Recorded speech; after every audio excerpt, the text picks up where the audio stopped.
반갑습니다. 예수님교회 여러분, 오늘도 이렇게 기도회로 모일 수 있어서 감사를 드립니다. 같이 기도함으로 시작하도록 하겠습니다. 주님 감사합니다. 오늘 이 밤에도 우리 예수님교회가 함께 모였습니다.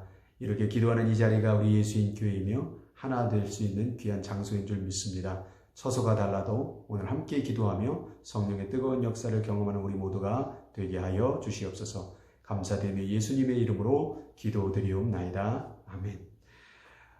오늘 본문의 말씀 영상 보기 전에 미리 읽으셨죠? 마가복음 14장 27절에서 31절까지의 말씀입니다. 오늘의 제목은 왜 베드로가 예수를 부인했는가 라는 질문입니다. 왜 베드로는 예수를 부인했습니까? 베드로뿐이겠습니까? 제자들도 다 버리고 도망갔습니다. 근데 사실 오늘 예수님께서 베드로가 부인할 것이라는 것을 미리 말하는 장면이 오늘 본문의 내용입니다. 미리 말했음에도 불구하고 베드로는 예수를 부인하게 되는데 거기에는 몇 가지 이유가 있는 것 같습니다. 첫 번째로 볼 수 있는 것은 오늘 사실 14장 72절의 말씀에 보면 이런 말씀이 있습니다. 닭이 곧 두 번째 울더라. 이에 베드로가 예수께서 자기에게 하신 말씀을 곧 닭이 두 번 울기 전에 내가 세 번 나를 부인하리라 하시니 기억되어 그 일을 생각하고 울었더라. 베드로가 오늘 닭이 울고 나서 예수께서 자기에게 하신 말씀이 기억났다라고 말하고 있지요. 예수를 세 번 부인할 때는 기억하지 못하고 있다가 닭이 울었을 때에 예수께서 하신 말씀을 기억했다라는 것입니다. 우리가 왜 예수를 버리거나 잊어버릴까? 사실 기억하지 못하기 때문에 그렇습니다. 왜 기억하지 못할까요? 바로 상황이라는 것입니다. 이제 베드로에게 사람들이 찾아가 네가 예수와 함께 다니던 그 제자가 아니냐라는 그런 급박스러운 일들이 자기 앞에 다가올 때에 그는 말씀을 기억하지 못했다라는 것입니다. 우리도 그럴 수 있습니다. 우리도 어려운 일 당할 때, 또 급한 일을 당할 때에 우리가 말씀을 잊어버립니다. 분명히 예수께서 말씀했음에도 불구하고 우리는 잊어버릴 때가 너무나도 많다라는 것이죠.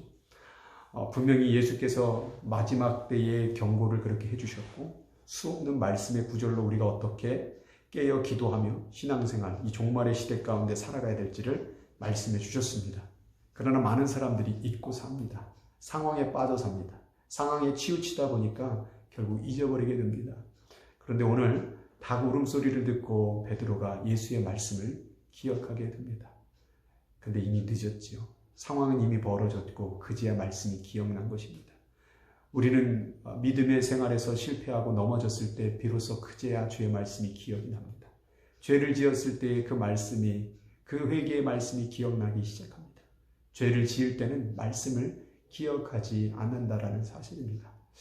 지금의 상황이 말씀을 기억할 때입니다.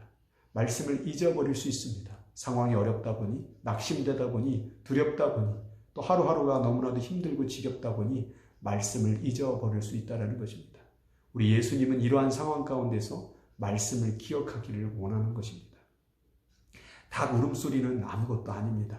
그러나 그 닭 울음소리와 함께 예수님의 예언의 말씀이 같이 맞물려졌을 때에 닭 울음소리가 하나님의 말씀을 기억나게 하는 장치가 되었다는 것이죠. 이것은 참 재미있는 것인데 어떻게 보면 우리가 삶 가운데 닭 울음소리를 듣고 하나님의 말씀을 기억할 수 있다는 겁니다. 닭 울음소리가 무엇이겠습니까?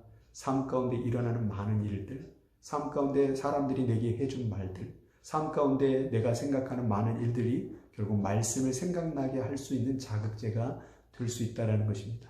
하루하루 살아갈 때에 심지어 이 코로나 사건도 우리에게 말씀을 기억나게 하는 한 사건이 될 줄 믿습니다. 그래서 우리는 그 닭 울음소리를 잘 들어야 됩니다. 그리고 닭 울음소리가 말씀을 기억나게 하듯이 우리도 말씀을 기억하고 생각하고 우리가 하나님 앞에 돌아가야 될 줄 믿습니다. 두 번째는 왜 베드로가 예수를 부인했는가를 살펴보면 사실 그 말씀한 이후에 예수님께서 제자들을 겟셋마네 동산으로 데리고 가는 장면이 보이게 되죠. 거기서 무엇을 했습니까? 기도를 시켰습니다.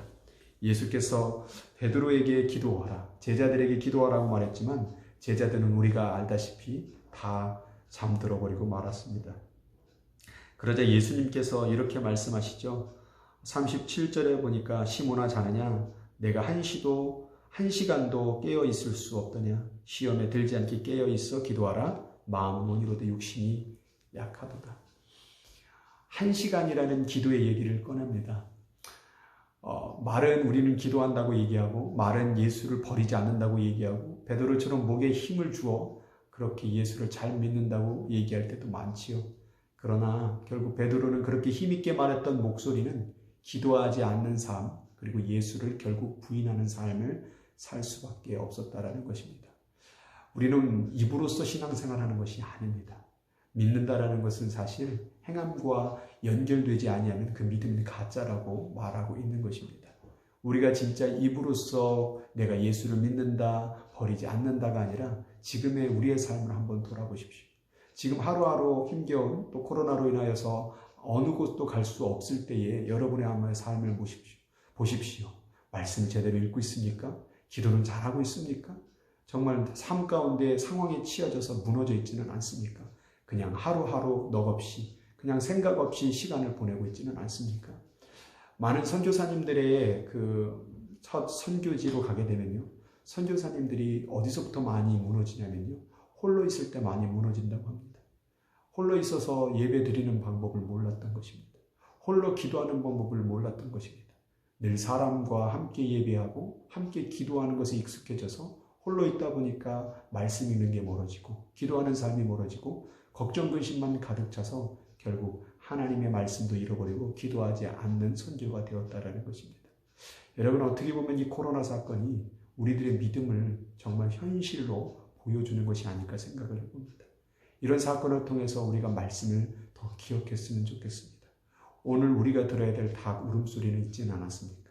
삶의 하나하나마다 우리에게 들려져 올 때 그것을 듣고 짜증내거나 원망하고 불평하는 것이 아니라 그 속에 담겨진 하나님의 말씀을 기억하는 시간이 되었으면 좋겠습니다. 아울러 기억으로 우리의 신앙생활을 유지할 수 없습니다. 기도해야 됩니다. 1분, 2분 기도하는 것 가지고 기도라고 얘기할 수 없습니다. 오늘 예수님은 분명히 1시간이라고 얘기했습니다. 너희가 1시간도 기도할 수 없다면. 말은 기도한다 하지만 여러분 정말 한번 1시간 기도해 보십시오. 이런 홀로 있었을 때 1시간 기도와 사람들이 보였을 때 1시간 기도는 천지차이입니다.